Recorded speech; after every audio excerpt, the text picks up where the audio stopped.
Imagine waking up at 2 a.m. to the sound of footsteps creaking above you, but you live alone. The air grows cold, and a foul stench fills your room. You're frozen, heart pounding, as a child's whisper echoes from the shadows. You shouldn't be here. This is no fiction. This is the chilling true story of a family who moved into a dream home in suburban Chicago, only to uncover its terrifying secret. Buckle up, spooky friends. This tale will grip your soul and keep you hooked until the end. Hey, spooky friends. How's everyone holding up out there? I hope you're ready for a bone-chilling ride into the unknown. A massive thank you for watching our videos and dropping those creepy comments. You're the heartbeat of our haunted community. To keep these terrifying tales coming, smash that like button.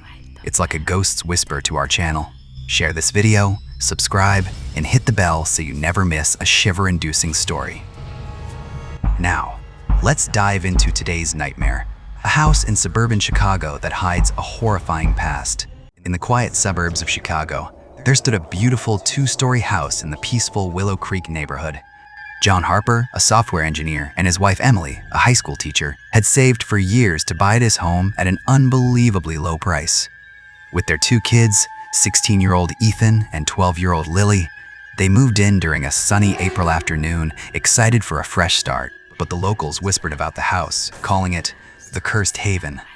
The previous owners, a family led by a man named Michael Reed, had met a gruesome end under mysterious circumstances. No one told the Harpers this dark history. The first week was blissful. Ethan and Lily settled into their new school. John worked from home, and Emily joined a nearby school. Everything seemed perfect. But by the second week, things took a sinister turn. At night, footsteps echoed from the attic. At first, the family dismissed it as rats or the house settling, but the sounds grew louder, deliberate, heavy steps pacing above their heads.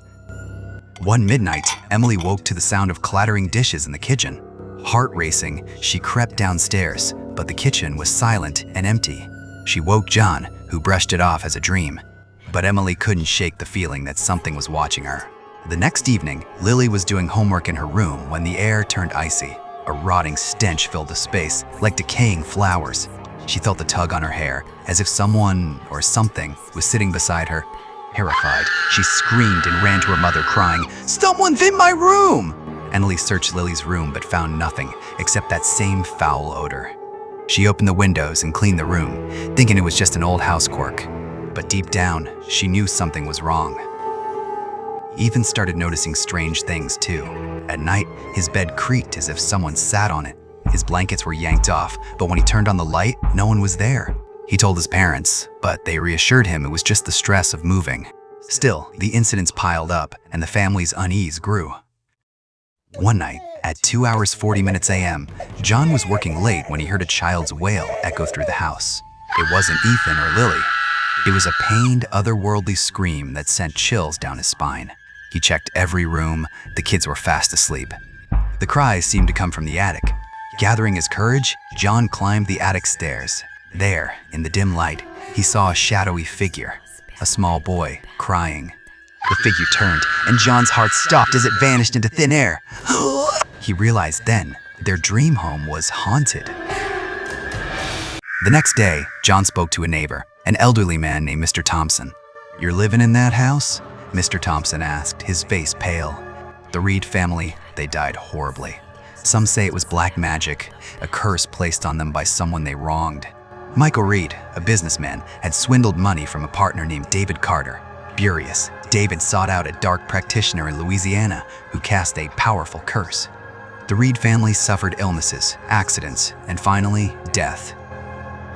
John was horrified. He told Emily everything, and that night, the house turned into a nightmare. Ducks. Lily's room filled with the sound of breaking glass, though nothing was broken. Ethan's computer flickered on and off, displaying static. In the kitchen, Emily felt a force take over her body, moving her hands to smash plates on the floor. John shook her awake, and she collapsed, trembling.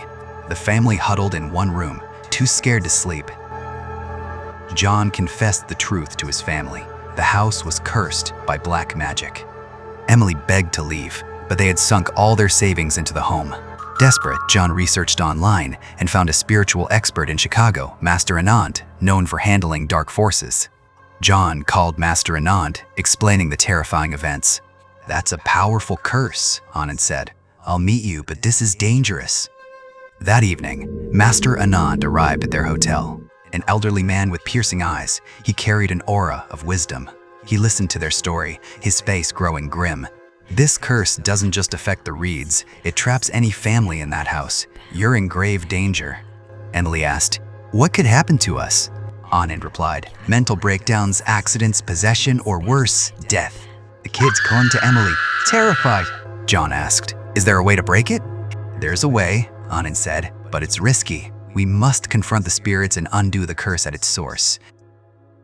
Anand insisted the children stay with Emily's brother Tom in Indiana. The next morning, Ethan and Lily were sent to safety, reluctant but unaware of the full danger.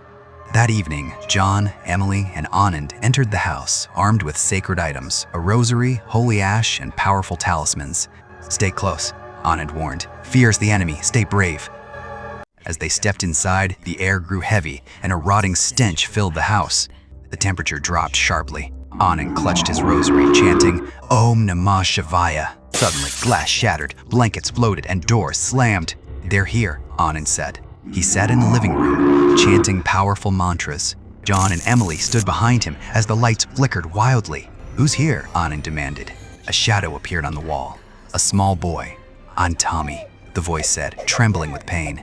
I'm Michael Reed's son. My mom was Sarah, my dad Michael. We can't leave. The curse binds us. Who cursed you? Anand asked. David, Tommy's voice hissed. Dad's business partner. He lost money and hired a man in Louisiana to curse us. We got sick, then died. Anand's face softened. Tommy, we can free you, but we need David. You won't help, Tommy cried. He did this to us. Another voice boomed. Michael Reed! David must pay! Anand countered. Hurting David won't free you. The curse will trap you forever. Tommy's voice softened. We're tired, sir. We want peace. Cale's voice growled. David's in New Orleans now, sick from his own curse! Anand turned to John. We need David to undo this. The next day, John, Emily, and Anand drove to New Orleans, carrying sacred items. They found David's house with help from locals. David was frail, bedridden, his family in despair. Who are you? He rasped. We're from Chicago, Anand said. Your curse on the Reeds is killing this family and you. David's eyes widened. I didn't know. I was angry. Michael cheated me out of millions. A friend sent me to a voodoo priest. I didn't mean for his kids to die. You must come to Chicago and undo it, Anand urged, or your family will suffer too.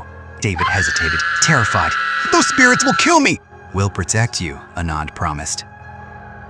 David agreed, and they returned to Chicago. At the house, the air grew colder and doors slammed as they entered. Michael, I brought David! Anand shouted. His furious voice roared, You destroyed us! David sobbed. I'm sorry! I didn't know! Anand guided David to chant a reversal mantra. Om Kali Krishna Vidyam Nivartya, Om Kashamagunena Sarvisham Shuddhi Vahave. House shook violently, lights blazed, and a foul odor vanished. A brilliant light enveloped the room, pulling the dark forces away. Silence fell, peaceful, serene. It's over, Anand said. The spirits are free, you're safe. David fell to his knees, begging forgiveness. John and Emily thanked him, relieved. David returned to New Orleans, vowing to live better. John called Tom, and Ethan and Lily came home. The family shared their story, grateful for their safety. Spooky friends, this chilling tale shows what happens when greed and dark forces collide. The Harpers survived, thanks to courage and Master Anand's wisdom. Never buy a house without checking its history. Cheap deals can hide deadly secrets. What did you think of this story? Drop your thoughts in the comments below. If you faced a terrifying experience like this, email us at sharethehorrorstory@gmail.com. If it's gripping, we'll turn it into a video within 5 days. Like, share, and subscribe for more real horror stories every night. Stay spooky and keep watching.